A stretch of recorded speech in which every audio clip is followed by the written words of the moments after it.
We have the Toadstool Boardroom for the week of March 28th, 2024. My name's Logan Plant, and I'm joined this week by Justin Corais. What's up, Logan?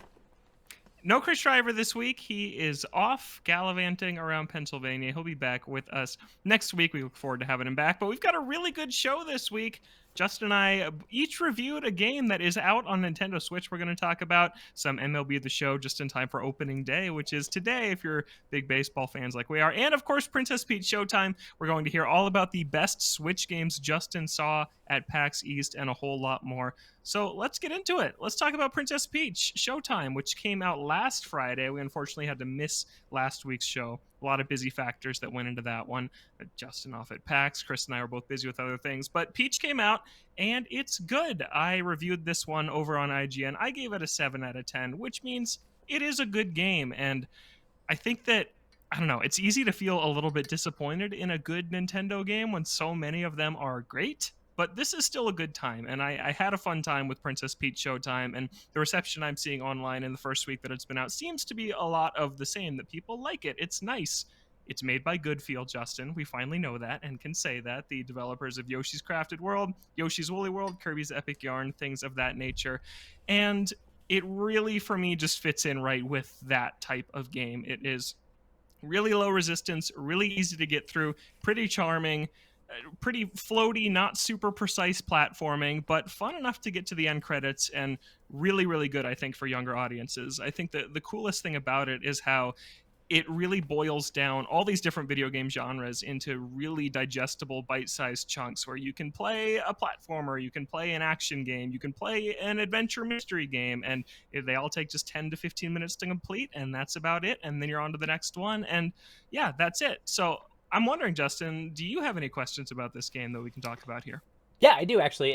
So I haven't had a chance to play it. Haven't even had a chance to play the demo. I was at PAX for all of last week. I got back a couple Yeah. days ago, and then it's just been writing. So it's been a grind, but I'm okay. So my I guess my first question is, one of the things that we sort of talked about when we looked at the preview content was some concerns that a lot of the abilities would be one and done, that they wouldn't expand on them or kind of do that like second layer of mastery that like Mario games often ask when they introduce gimmicks. So can you talk to me a little bit about like how far they push these different costumes and things like that? Yeah, so what's great is that I was hoping for 2 levels as each transformation. You get 3.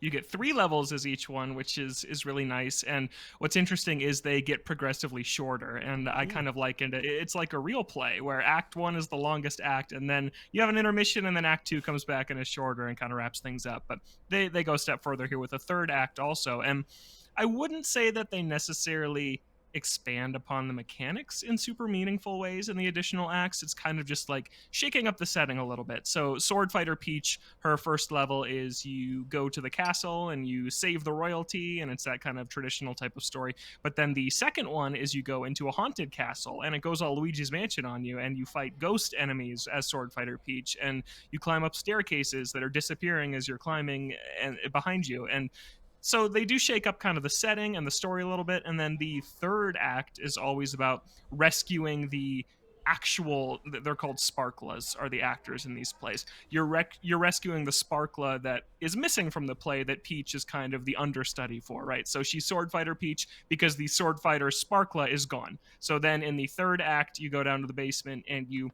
rescue the Sword Fighter sparkla, and you team up with them, and it's a really cute kind of finale to all 10 of these stories. Do you have favorite or least favorite transformations?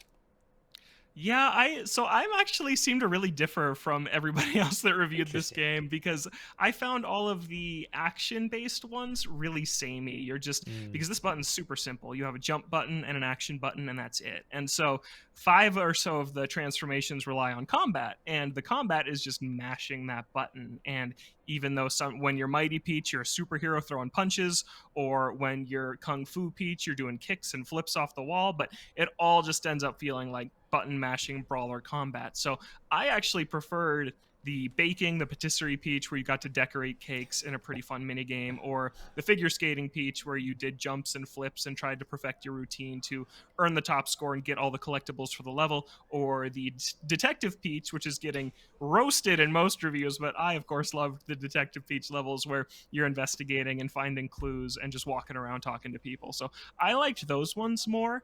I will say the clear least favorite was Mermaid Peach, which there's Mm. this rhythm game and it just controls super poorly. And I don't know if it's the water physics or what's going on, but the game chugs pretty hard, noticeably hard in the Mermaid Peach levels. And performance isn't great across the board, but it's especially rough in the Mermaid Peach one. At least you got Detective Pikachu to keep you company. Yeah. So in terms of the enemy variety, what exactly do they have for enemies?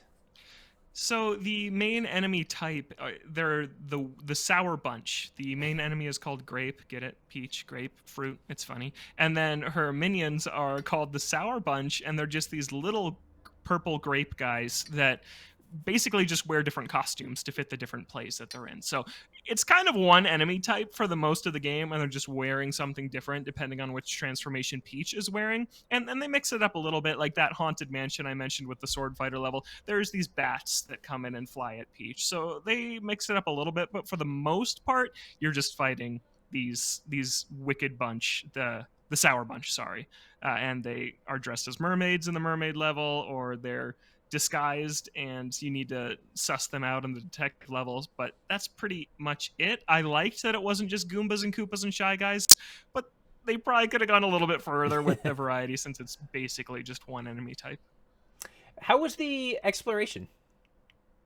It's it's okay. I think that yeah, so it's this kind of two it's from this side-scrolling perspective, but you can walk back into the depths of the level. So like Mm. it's like a stage basically, but you're always viewing it from the perspective of the audience. So it's not a 3D platformer, but it's also not a 2D platformer, but it's also not a 2.5D platformer in the way that we typically talk about those cuz 2.15D. You yeah. heard it here first, folks. It's something I don't know. Yoshi's Crafted World. Did you play that one, Justin? Did you play Crafted World? No. Because that was another one where you could kind of walk into the foreground and background a little bit, but it was mostly side to side. This is pretty similar to that, but with a little bit more freedom of movement. Like, is like similar to the sections in Wonder where you go into like the background or foreground or something I'd say different? it's probably closest to Luigi's Mansion, where Mm. you are viewing it from this fixed camera Yeah. perspective. But think of like a room in Luigi's Mansion, where Yeah. you can walk to the back of the room, but the camera doesn't shift. But I gotcha. that, but stripped down a little bit more. Mm. It's not quite as much exploration as you can do within one room of Luigi's Mansion. And there's a lot of collectibles in each level. There's 10 to find in Act 1 for each transformation, and then I think 7 to find in Act 2 and 5 to find in Act 3 as those acts get progressively shorter. And some of them I missed. I frankly missed quite a lot of them on my go through in this game because sometimes in the ice skating level, you need to light up these 4 trees. And once you light up the 4 trees, you get a sparkle gem. Or you need to go under this bridge to find the one that's hiding under there. Like they tuck them away in pretty clever places that I didn't find all of them on my initial playthrough, which I think is a good sign because I'm pretty good at finding collectibles in platformers. So I liked that I missed some of them. That was a plus for it. But one of the main negatives I call out in my review is that the levels, and I think this is where you're going to run into problems with this game, Justin. The levels are chatty and lengthy.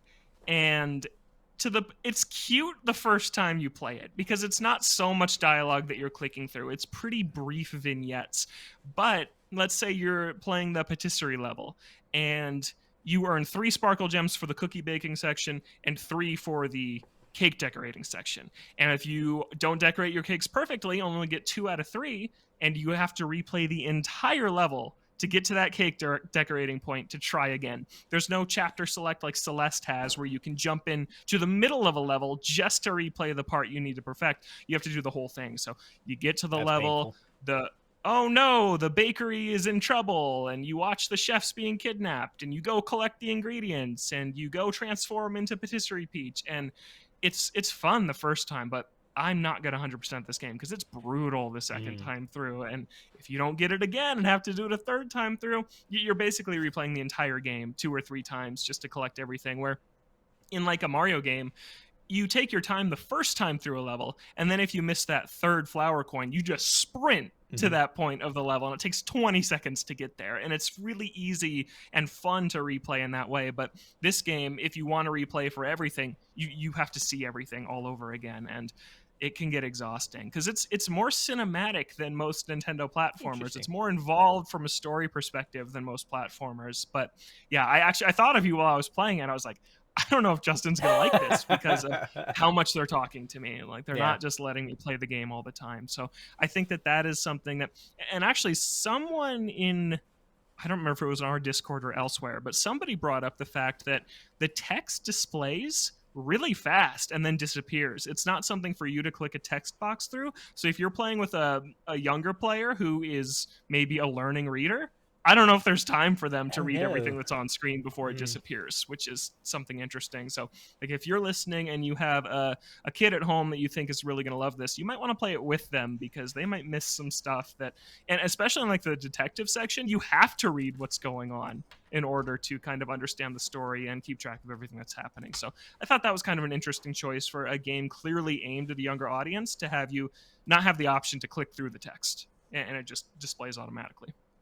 So you mentioned that it's kind of aimed at a younger audience. In terms of the Yes. the difficulty, how is that balance? Is it enough? Like, was it compelling enough to be interesting as you played through it? Is it something that somebody who likes a little bit of spiciness in their game is going to find appealing? Where did you fall on that?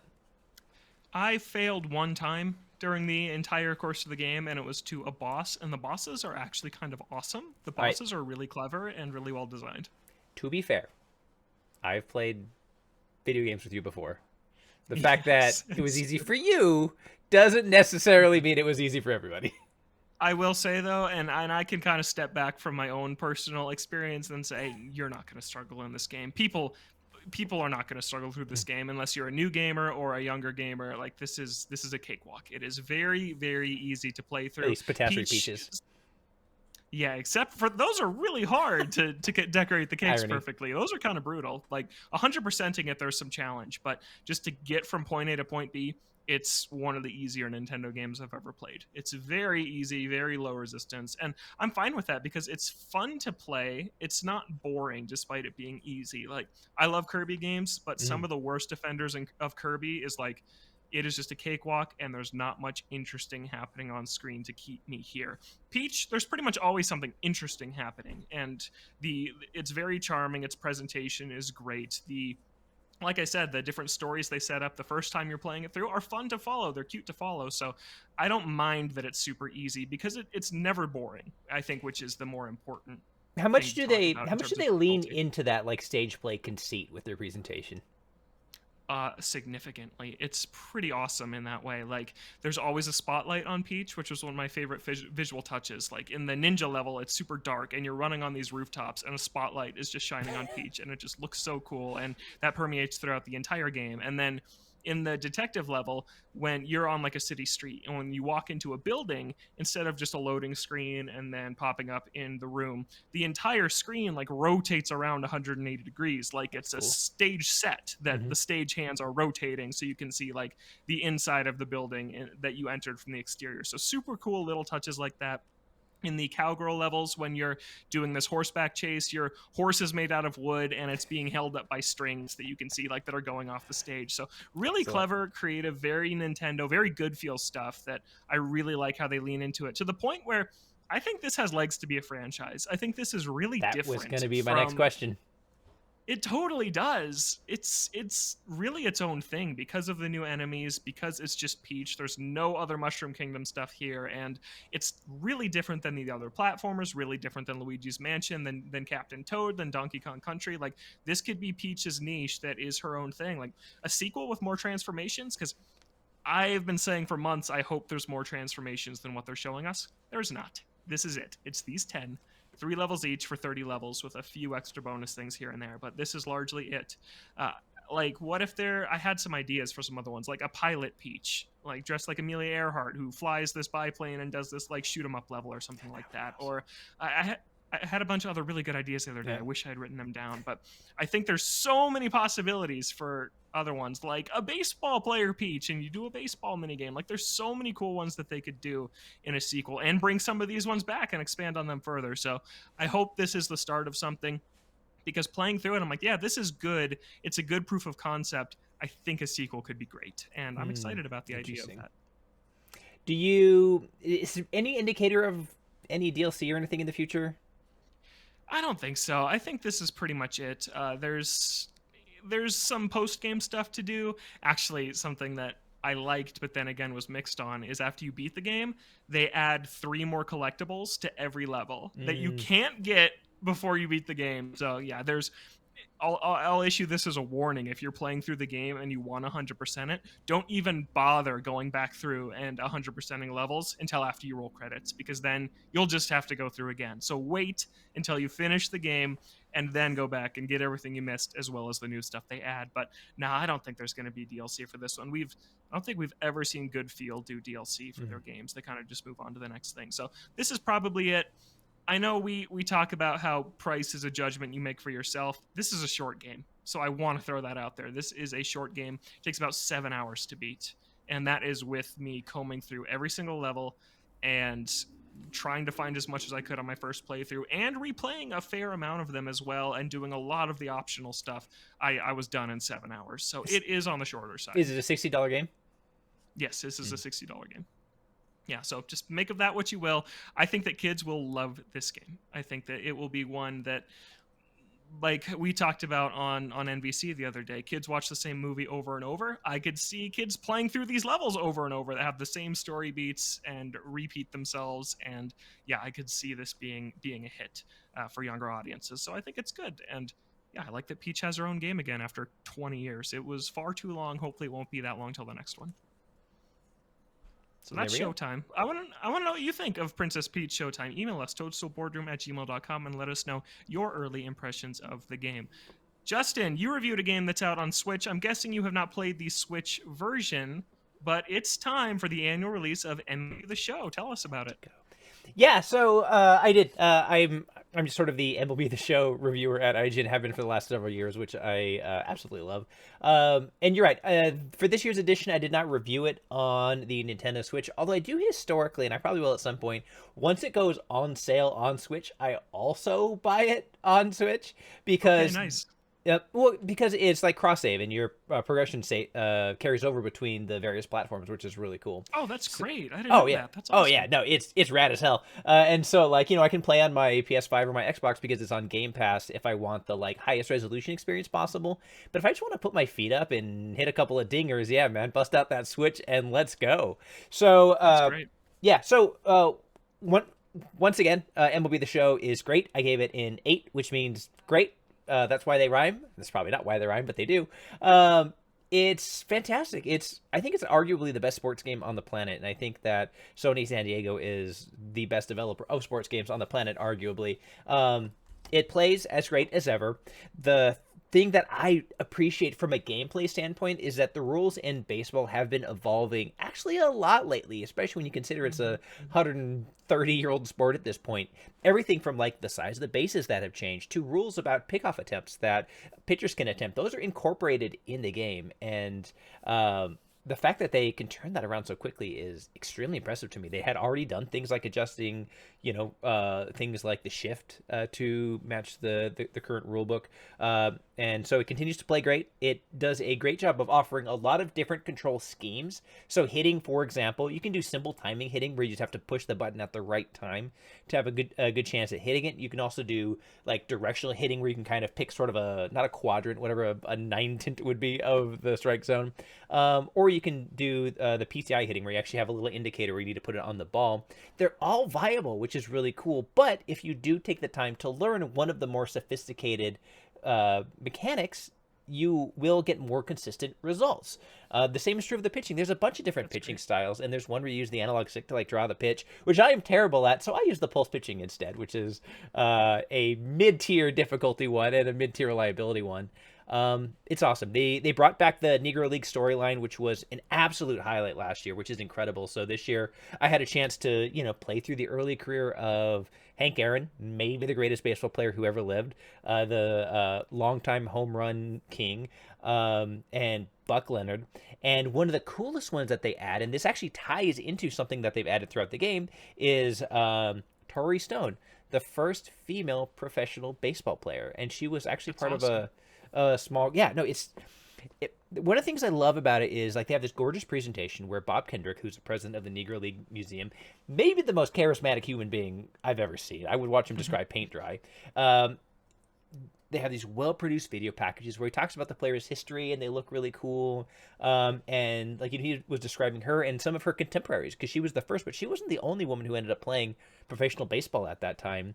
And playing like literally alongside the men. And like if you're watching or listening to this podcast and you're not familiar with the Negro Leagues, a very simple thing you need to understand is that those players were every bit as good as the players in Major League Baseball, and these women could absolutely contribute on the field and perform as hitters and as fielders. And so that also means that they had to like add women to the game. So now you can play through Road to the Show, which is the one where you create your player and play through their career as a woman. And they even, did custom like graphics and like Robert Flores and like baseball crew like talking about the historical legacy of things like that, and like they get your pronouns correct, which is really cool, and like different body types and shapes and hair options and all these things. And so it's something I mentioned in my review is like there's this clear thesis that in MLB The Show that baseball is for everyone, and they have doubled down on it, and it's utterly remarkable. And the fact that they can do this in a single year is mind-blowing to me.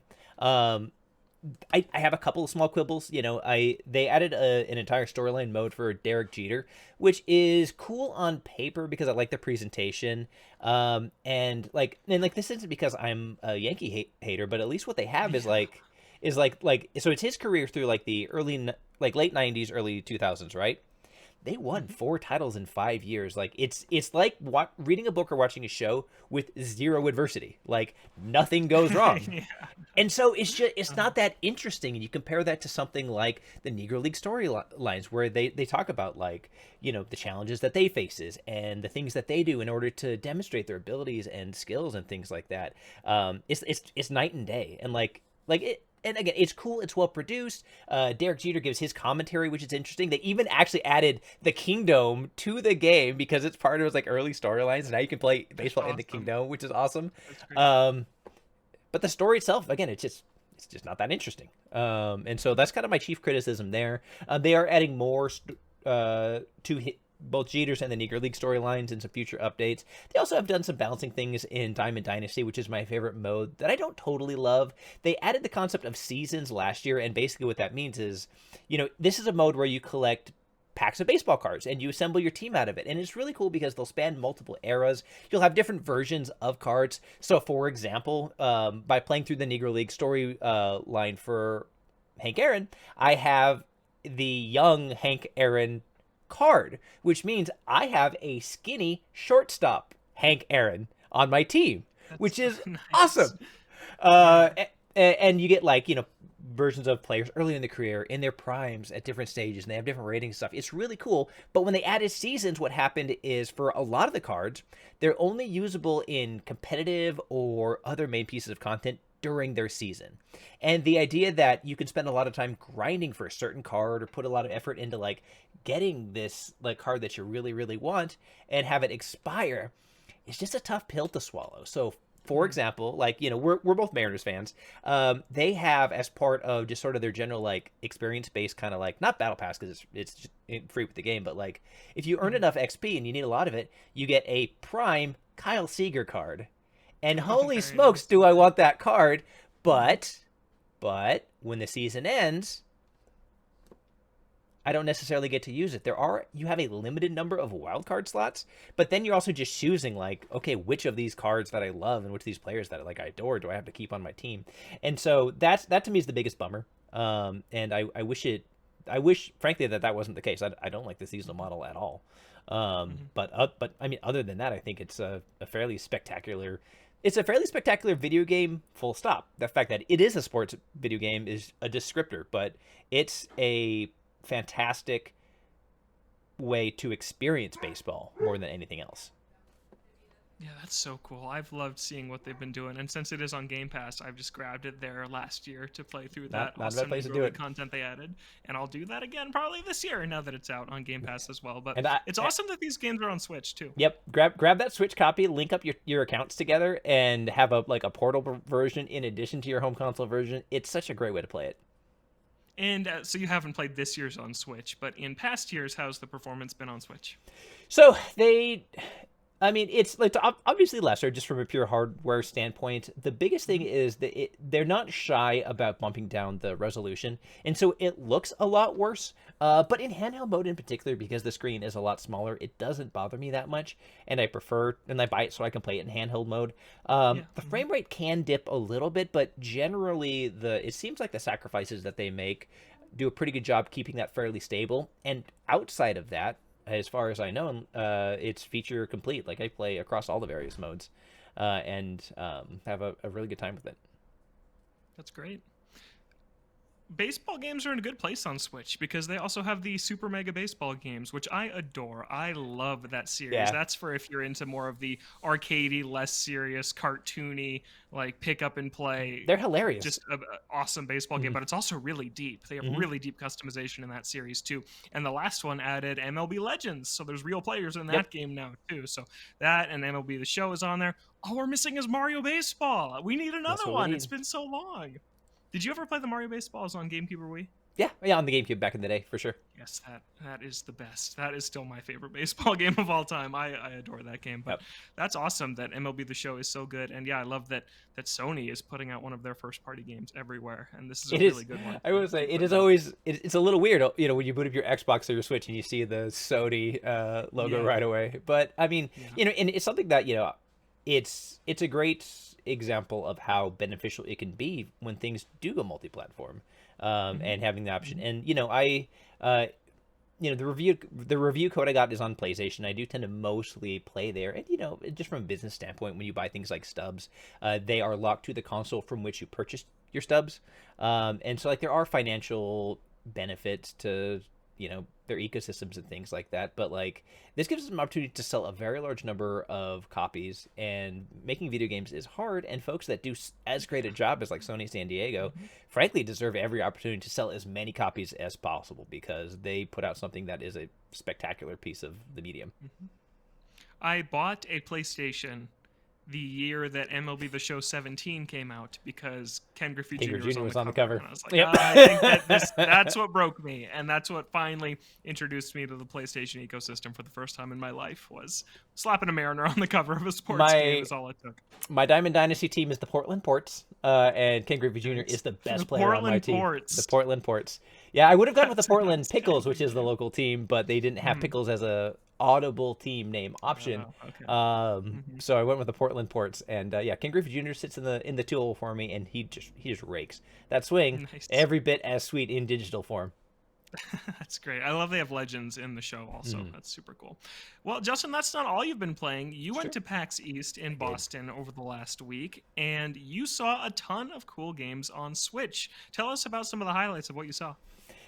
Yeah, so I'm a frequent PAX goer. In this line of work, it's pretty beneficial to go to these big trade shows. And it's great because not only do you get to spend a lot of time on the show floor, which frankly is probably one of my favorite things, because you're just there with so many people who share this hobby with you, and people are just so enthused to be there, and you get to see a lot of interesting characters and cool cosplay and things like that. And a lot of the booths are really neat. But you get a lot of hands-on time with some recent or upcoming games. And I will say one of the perks of being writing about it is you get some extra hands-on time with certain things. So yeah, I saw a lot of things. If you want to look at a list of the best games that I played at PAX East, check out digitaltrends.com, where I've got a piece that went up there. And it was sort of as expected. Fewer titles than in the past were being made for Switch. And it's largely a lot of smaller or indie titles, which I think is perfectly fine. I think the Switch is a fantastic home for things like that. Totally. The best game I saw at PAX East, however, is absolutely coming to Switch. It's this game called Lucid. Lucid is a heavily Mega Man X Super Metroid, Celeste inspired like 2D action platformer with just spectacular pixel art that looks incredible. Those all sound like words that you really like. Yeah, yeah, it's very much up my alley. And so I was speaking to Eric, and I'm sorry, Eric, your last name escapes me off the top of my head, but like we had actually several great conversations about like development and the game, and he's got a really cool story. He sort of similar to me going into writing, doesn't have a background in video game design or things like that. He's actually an architect who Oh, cool. That's but awesome. like this is what he wanted to do, and he put in the time to like learn how to do like the coding and the art and all that. It's a one man development operation, and he built this game, and the dude is crushing it. Like, you know, I got together with a lot of other fellow journalists like after show hours to talk about the things that we saw, and Lucid kept coming up. And if you look online, a lot of people have named it their best game of the show. It's it If you can imagine something that has a lot of movement, which feels very much like Mega Man X, where it's very fast, very fluid. You have things like dashes. You have a range shot and a beam saber type weapon, but it expands on it in the movement because you have things like a double jump, and you have multiple air dashes you can do. And anytime you strike an enemy or effectively something that can be struck with the saber, it refreshes those. So you have these sequences then where you are jump in the air and you are like jump slash jump dash slash jump slash, where you'll spend an inordinate amount of time not even touching the ground if you can play it skillfully. And like because Mega Man X is one of my favorite games of all time, like it came fairly natural to me, so I made a lot of progress really fast. And it felt amazing. I was absolutely stunned by how great it felt. And you know, feel is such a funny thing because, you know, as a writer and as somebody who talks about video games, it's like the most difficult thing to put into words, but it's also kind of the most important thing when you get your hands Yeah. on a controller and see what a video game feels like. So like that's one of the like impossible to solve communication things about video games, but just it feels incredible. It has multiple paths that loop back in on themselves, like Celeste or like Super Metroid. You do accumulate skills and abilities and powers that can open additional pathways. Excuse me. If you execute like certain like pixel perfect jumps, though, you can sequence break a little bit, which I found out when I got Awesome. past a doorway, and he was very amused that I managed to find my way into that Did he area. know about that? Oh Did he yeah. know about it, or Oh yeah. okay, Oh yeah. cool, No, he knew. cool. That's So awesome. he knew exactly what I was doing, and he knew that I could probably do it, and I did. Nice. And yeah, and again, like things like that, it's planned for and accounted for, and we had a lot of great conversations about like, you know, there's that really famous a sequelitis video about Mega Man X, and that was frankly really formative for me as a person who would go on to criticism, and it was really formative for him about, you know, being a designer and how you convey what directions players should go and do these things in ways that aren't just like throwing dialogue at you and tutorial heavy, but like actually conveying things via the environment and all these cues. It's something where I came away so impressed. Everything I saw is That's like, awesome. yeah, like this just gets it. I it is one of the most impressive demos I've seen at PAX. So it is a Metroidvania, right? It's not a level-based platformer Right. like a Mega Man X, which is okay. So it is this world that you're exploring and Yeah, uncovering, but with exactly. the action elements of something like a Mega Man Yep, X. and so you know you can find your way That's so cool. into like its dungeons and things where its bosses are, but like it is not a like, you know, level select screen, fight this guy and this guy and this guy and this guy. You have different Mhm. like upgrades that you can socket into these bracers that you have. Like I put on one where I took and received double damage, and it does such a great job. Like when I did it, I had a very subtle red aura coming off of my body because even like little subtle Cool. things like that is they're accounted for and thought of. It rules. Like everybody should have this on their radar if you are at all a fan of any of those games I mentioned. That sounds really awesome. Do you know when it's coming? So I believe we it is not. I don't think there's a release date yet. I think we are looking at, I believe, 2025, the year 2025, Okay, without a more sounds specific good. window in there. Mhm. Sweet. I'm really looking forward to that. I love Celeste so much. I love pixel art. I love platformers. So yeah, this is one that, just from what I've heard you tell me about it, it sounds like one that could be like a Celeste or a Hollow Knight, just one of those indies that rolls out of nowhere and kind of takes the world by storm. So that Yeah. looks really, really, really cool. Yeah, Sweet. I kid you not, we couldn't stop talking about it in like hotel lobby bars and stuff. That's awesome.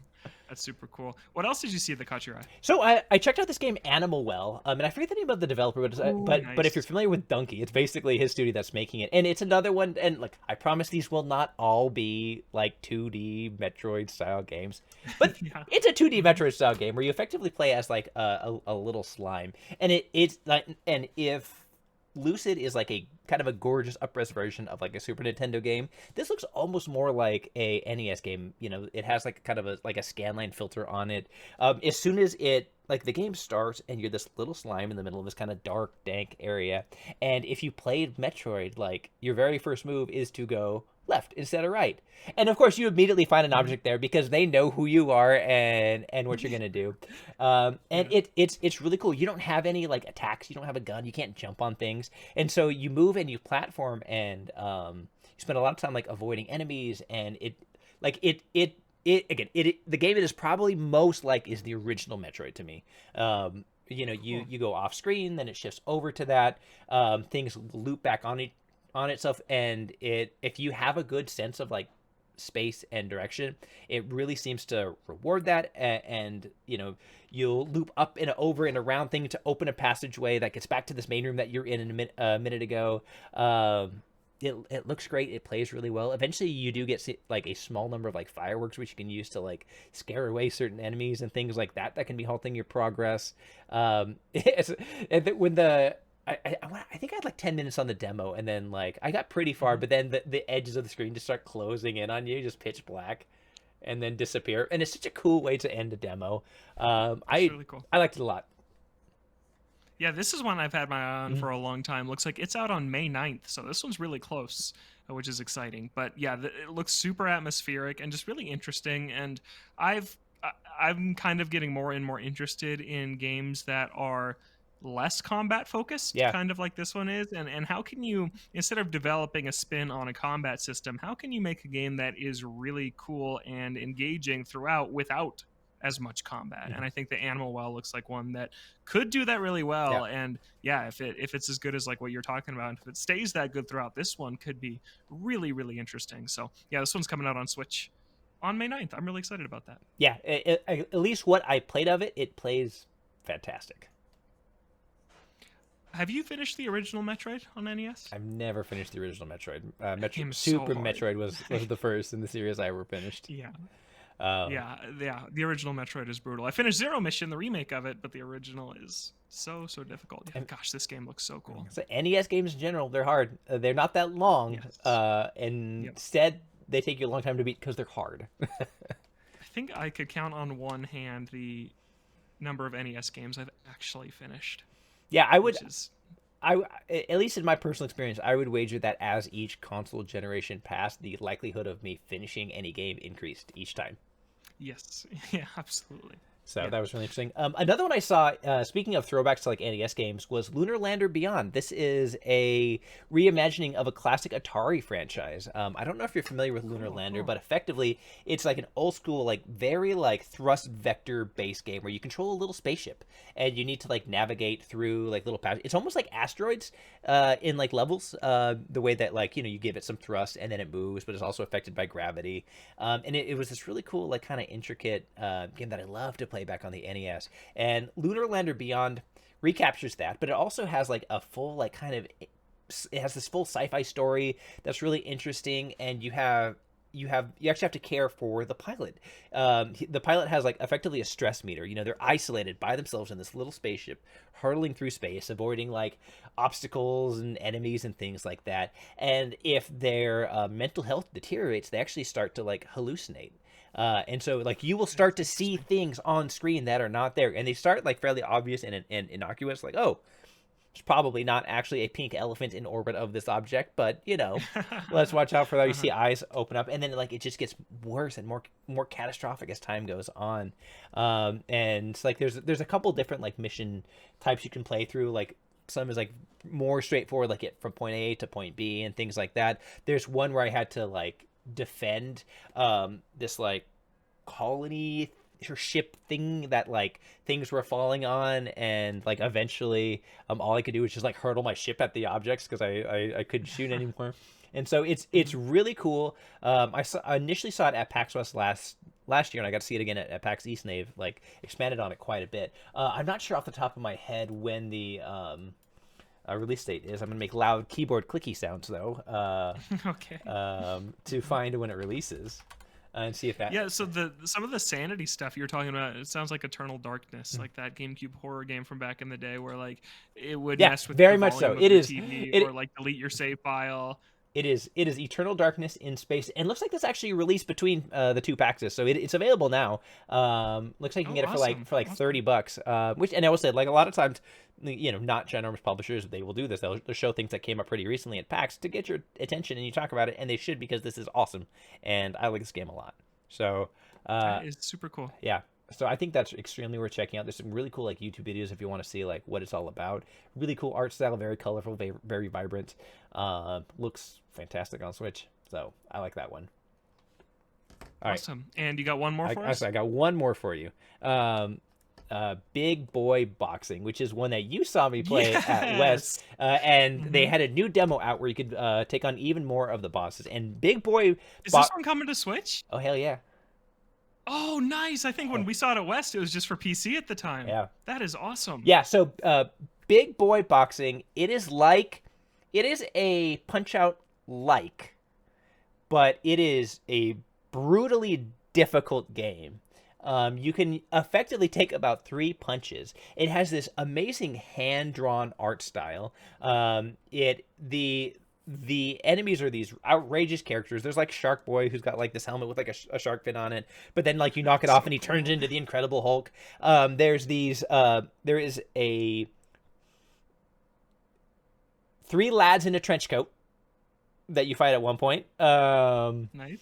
There is this like little like lolly girl that wields a giant hammer. So like they're ridiculous. And they're a lot of fun to fight. And just like the later stages of like the original Punch Out, a lot of what you actually do is it's almost a puzzle game, because you need to watch and learn the tells, and they will telegraph their punches. You don't have a lot of time, so you need to learn them, and be able to like execute on them quickly. But then you learn which ways to dodge, or when to like quickly try and sneak in a counter punch. And they'll have certain parts of their body that will also glow, that will like sometimes give you a clue where it's coming from. Sometimes they'll have very weird and unusual attacks that you need to learn to accommodate. And typically there's like a latter phase. Like for example, when you're fighting the dude in the trench coat, I don't remember his name. At one point, one of the kids like sneaks up to the side of the boxing ring and has a boxing glove on the end of a giant stick, and will try and like jab you from the side of the ring.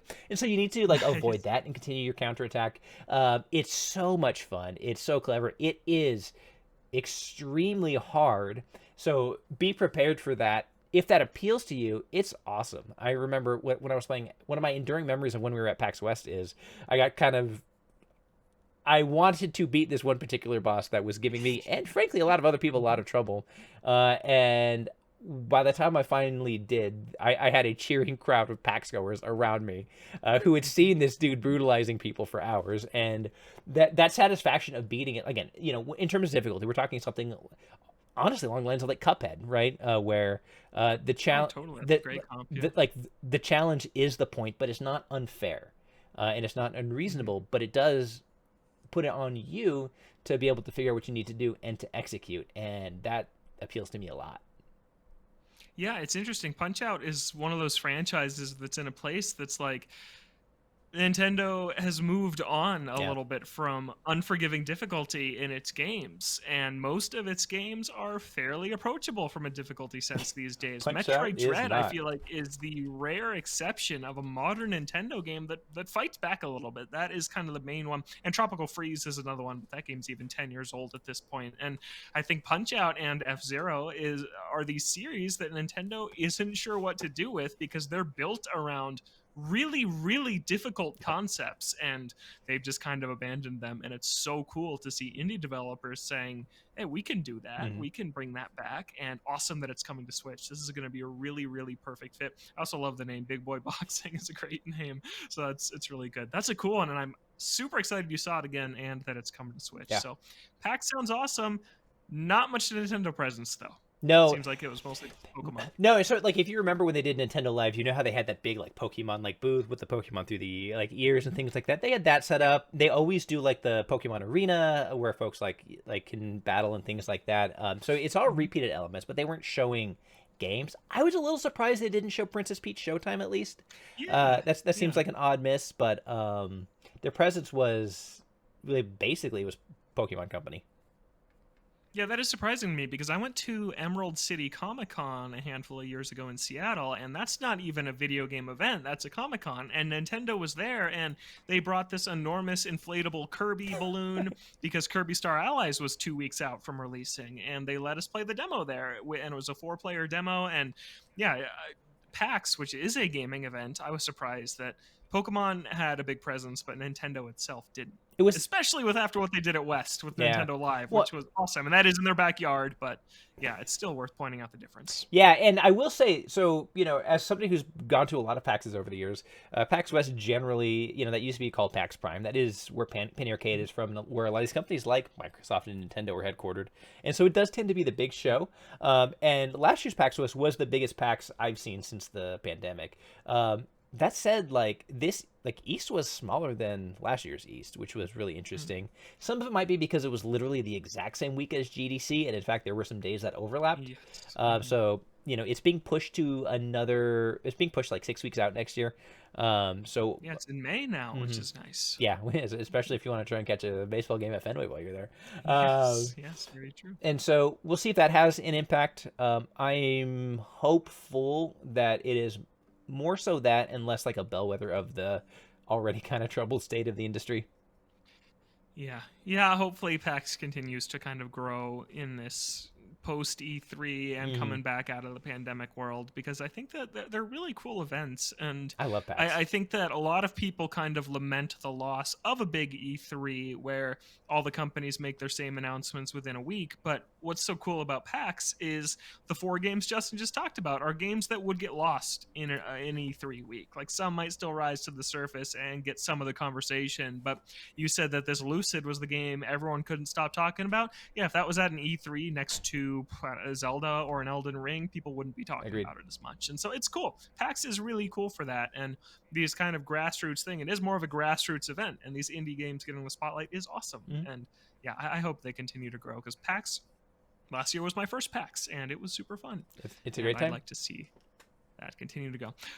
A game I wanted to see Nintendo bring to PAX East was Paper Mario: The Thousand Year Door. I really wanted them to bring a demo for that. They didn't, but they did drop a new trailer this week, which is it's just about 2 minutes long. And Justin, this trailer is just a remake of the game's intro cutscene, what plays on the title screen before you start. And in the original version, it's the storybook that they are turning the page of, but they have gone above and beyond for this remake, and they've animated the entire thing. And I'm huge on the original game. We've talked about this one a lot, but it just kind of shows they are really putting a lot of care and attention into this remake. It looks really, really good, and I can't believe we're only 2 months out from this thing. I expected a much longer wait, and I cannot wait for this one. I think it's going to be great. And you haven't played Thousand Year Door, have you, Justin?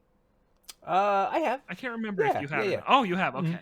Okay, I couldn't remember. So I think it's Chris on the Yeah. show that has not played it yet. But yeah, this is an awesome Mario RPG, and it's coming 6 months after your favorite Mario Sure. RPG. It's a great time to be Mario RPG fans. It or a Mario with a stage play conceit fan. Yeah, yes. Now go back and Yeah, play Mario take your 3. pick. And I had the exact same read as you for this. Is like yes, it's just like the opening cinematic, but the amount of like detail and the amount of work that they put into it to like fully animate this, if that is an indicator of the quality for what we're going to see out of this, then I was already extremely excited. I am exceptionally excited at this point. I don't need them to go that hard, but if they're going to go that hard, I'll take it. Yeah, and what I'm most interested still with this game, I hope we get one more trailer that kind of details what are the changes to this Yeah. game, because in their most recent press release they talked about how they're making a lot of changes to make the Thousand Year Door even easier to enjoy than it was back on the GameCube, and I want to know what that means. If it's difficulty options, if it's some new, like, if you fail a fight a bunch of times, you become invincible and steamroll through it like they do in some of their platformers. Because the main issue I see people having with Thousand Year Door is some of the backtracking. That you're in these areas Mhm. and you go back and forth through the same screens over and over and over. And that the story and the combat and the charm carries you through, but that's still a noticeable issue of this game. And I'm wondering, are they going to shake up the main scenario at all Interesting. and kind of fix some of that? Are they going to add a fast I was travel thinking maybe system? fast travel. That's what I want to know. Yeah, yeah. I would be surprised if there weren't at least some quality of life improvements made to it. So I'm Mhm. excited about that. I really want to see it in action and in motion. And Yes, me too. I want some Goombella merch. Yeah, nice. Yeah, I love the partners in Mm. Thousand Year Door. They're awesome. The little Yoshi kid that you get. Yep. I was just watching this trailer. This game, it hits some of the most nostalgia for me of any game there is. Just seeing like the Glitz pit or the train that you solve the mystery on, or the pirate island that you go to. Like, so many cool parts of this game that I can't wait for people to see for the first time. Oh man, I will say if you haven't played this game before, the first time that you are in a boss fight and the crowd starts to influence the flow of the battle, it is awesome. Yes. Yes, so cool. And then if you're in an enemy lair, maybe the boss isn't on your side. Maybe they're on the boss's Right, side. It's so exactly. cool. They shake it up in awesome ways. Mhm. And yeah, I'm a sucker for combat systems that just like change it up. Mhm. Turn-based especially, because I like turn-based combat, but if you can just introduce one cool element that puts your turn-based combat over the top, I think it makes it really memorable. And Thousand Year Door does that. And yeah, I'm super excited to see how that translates. And yeah, Yeah, it's and it's I awesome. I will can't say wait for this if one. you did play Super Mario RPG and you like the interactivity of the turn-based combat and your ability to have Mhm. influences, they expand on that a lot. In there's a lot of different ways that you do like things like timings and can influence the battle outside of just selecting the right type of attack. It's pretty cool. Yeah, they just kept going further and Mm. further with it, from RPG to Paper Mario to this one. And yeah, I've said it before, to me this is the one. This is the Mario RPG to play. I liked Mario RPG a lot on the remake that I played last year. I liked it a lot, but this in my heart will always be the one. And I'm excited for it to come out and we can have a direct head-to-head battle of these two. They are very different though. Like, you Oh, can see all the bones yeah. of Paper Mario within Mario RPG, but the vibes and a lot of it is very different. Mario They're RPG is its own significantly thing, and these different. Paper Mario games are too.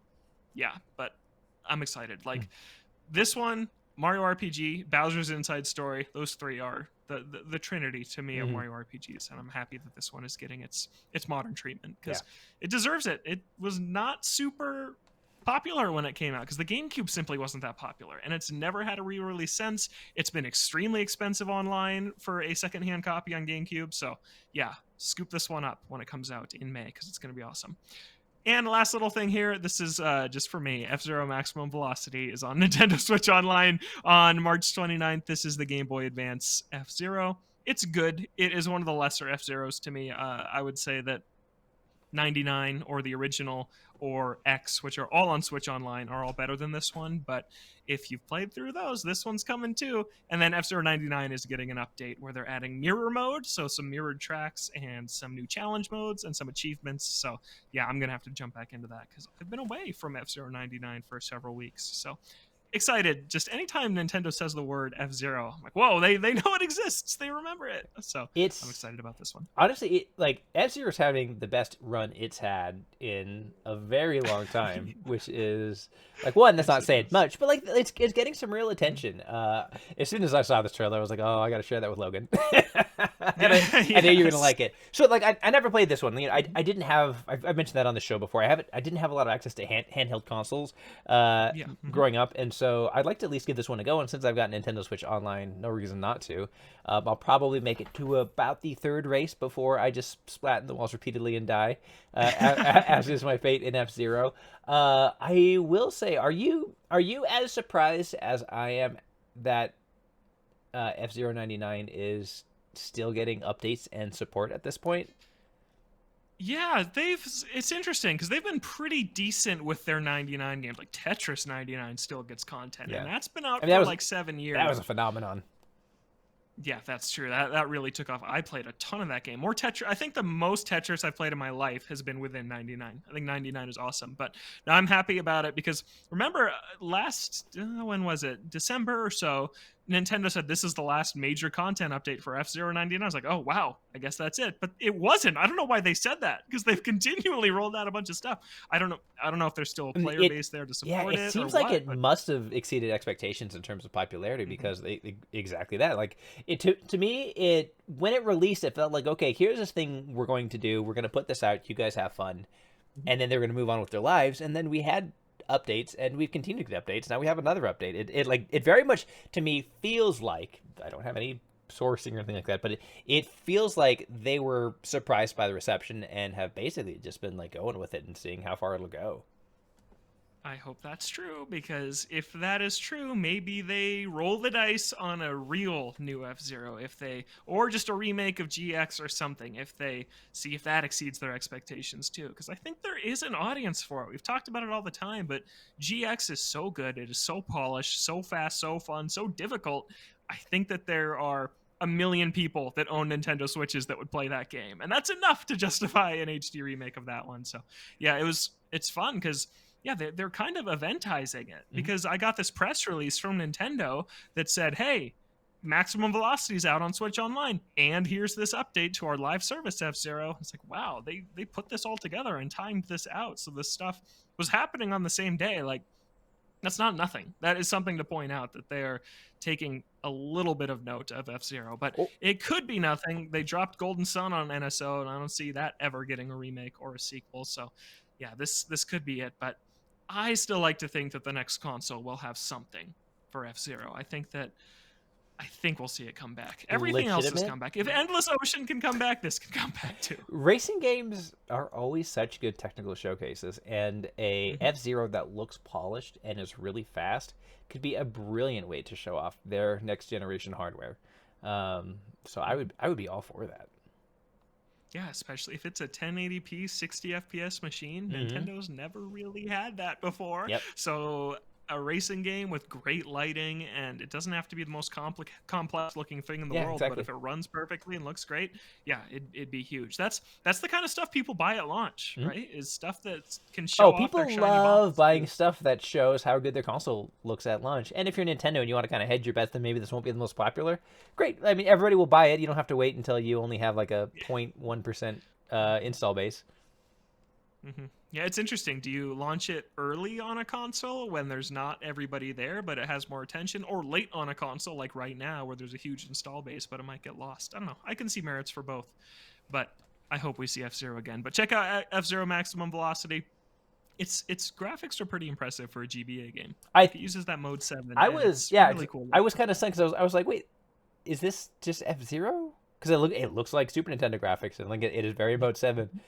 And I was like, oh, I got you. Yeah, it's pretty And impressive the looking music's rad, still. I think it's as always. yes, always the F-Zero Great music is series for always music. amazing. Well, that is going to wrap up our show for this week. That's another episode of the Toadstool Boardroom in the books. We're a weekly Nintendo show, except last week, here on Thursdays at noon Pacific, 3 p.m. Eastern on Spotify, Apple Podcasts, wherever you like to listen to your show. And there is a video version on YouTube if you want to watch us there as well. You can find the show on Twitter at ToadstoolBR. You can email us, toadstoolboardroom@gmail.com. Justin, where can people find you and what do you want to shout out? Yeah, you can find me on Twitter at KOREIS. You can see my review of MLB The Show on IGN.com. You can also see my writings from PAX East at digitaltrends.com. I had that best of piece go up. I'm finishing up a piece on Killer Clowns from Outer Space right now, which will hopefully be up by the time Nice. you read this. And then I will say, I should have mentioned this. It's not coming to Switch, but if you're an old Super Nintendo head like me, I got to interview the series director of the Mana series, which again, Secret of Mana, one of Oh, my favorite games of awesome. all time. Oh, I've got stories about that. Ask me about that next time. Which was awesome. I absolutely loved having the opportunity to do that. So you should see that go up probably over the weekend. And that's what Visions of Mana is the Visions of one that's Mana. coming Yep. out. at some point. And I do have thoughts of Probably on that. Switch 2. If I had to guess, I think that will be a Nintendo thing That would be great. eventually. Yeah. Awesome. We'll also link to that PAX recap in the description so you can check Hey, look that at that. out from wherever you're listening to this. You can find me at Logan J Plant. Go check out my Princess Peach Showtime review. It's good. I liked it a lot. I wanted a little bit more from it, but I'm okay with that. I think that, like I said, a sequel could be great, but I still like this one, so go check out that review on IGN. Follow me on Twitter at Logan J Plant. Follow Chris on Twitter at Shrives93 to see what he's been up to. Thanks so much for listening. Have a great week, and we'll catch you next time right here in the Toadstool Boardroom.